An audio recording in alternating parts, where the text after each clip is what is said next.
ಹೀಗಾಗಿ ಏನಂತಂದರೆ ಜನ ಈಗ ಬೇರೆ ಮಾರ್ಗ ಹುಡುಕಿಯರು. ಈಗ ನೋಡಿ, 23% ಕುಟುಂಬಗಳು ಸ್ಟವ್ ಖರೀದಿ ಮಾಡ್ತಾ ಇವೆ. ಡಿಮ್ಯಾಂಡು ಸ್ಟವ್ಗಳಿಗೆ. No stock. ನೀವೇನಾದರೂ ಬುಕ್ ಮಾಡಿ, ಸ್ಟವ್ಗಳು ಸಿಗ್ತಾ ಇಲ್ಲ. ಅತ್ಯಂತ ಹೆಚ್ಚು ಸ್ಟವ್ಗಳು ಮಾರಾಟ ಆಗ್ತಾ ಇವೆ, ಇಂಡಕ್ಷನ್ ಸ್ಟವ್ಗಳು.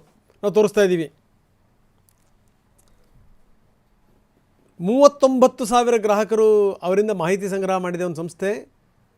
ಅದರ ಪ್ರಕಾರ ಮಾರ್ಚ್ನಲ್ಲಿ ಅತ್ಯಂತ ಹೆಚ್ಚು ಇಂಥ ಸ್ಟವ್ಗಳನ್ನು ಬುಕ್ ಮಾಡಿದಾರಂತೆ. ಯಾಕಂದರೆ ಗೊತ್ತಾಯಿತು ಅವ್ರಿಗೆ ಸಿಲಿಂಡರ್ ಸಮಸ್ಯೆ ಇದೆ, ನಾಳೆ ಕಷ್ಟ ಆಗುತ್ತೆ. ಹೀಗಾಗೇನು ಅಂತಂದರೆ ಒಂದಿಷ್ಟು ಜನ 75% ಜನ ಒಲವು ತೋರಿಸ್ತಾ ಇದ್ದಾರೆ ಈ ಸ್ಟವ್ಗಳನ್ನು ಖರೀದಿ ಮಾಡೋದ್ರಲ್ಲಿ.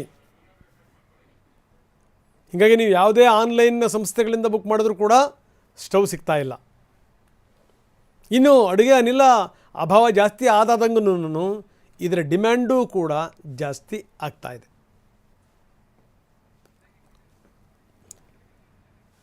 ಸೊ ಇದು ಸಂಗತಿ. ಜನಗಳಿಗೂ ಕೂಡ, ಅವ್ರಿಗೂ ಕೂಡ ಗೊತ್ತಾಗಿದೆ. ಈ ಹೋಟೆಲ್ನವರು ಕೂಡ ಮೊನ್ನೆ ಹೇಳ್ತಾಯಿದ್ರು, ನಾವು ಬೇರೆ ಬೇರೆ ಪರ್ಯಾಯ ಮಾರ್ಗಗಳನ್ನು ಇಟ್ಕೋಬೇಕಿಲ್ಲ ಅಂದ್ರೆ ಆಗಲ್ಲ.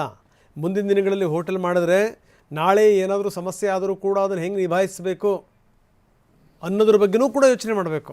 ಇಲ್ಲಾಂತಂದರೆ ಈ ರೀತಿ ತೊಂದರೆ ಆದಂಥ ಸಂದರ್ಭದಲ್ಲಿ ಎಲ್ಲರೂ ಕೂಡ ಕ್ಲೋಸ್ ಮಾಡೋಕ್ಕಾಗಲ್ಲ, ಕಷ್ಟ ಆಗುತ್ತೆ.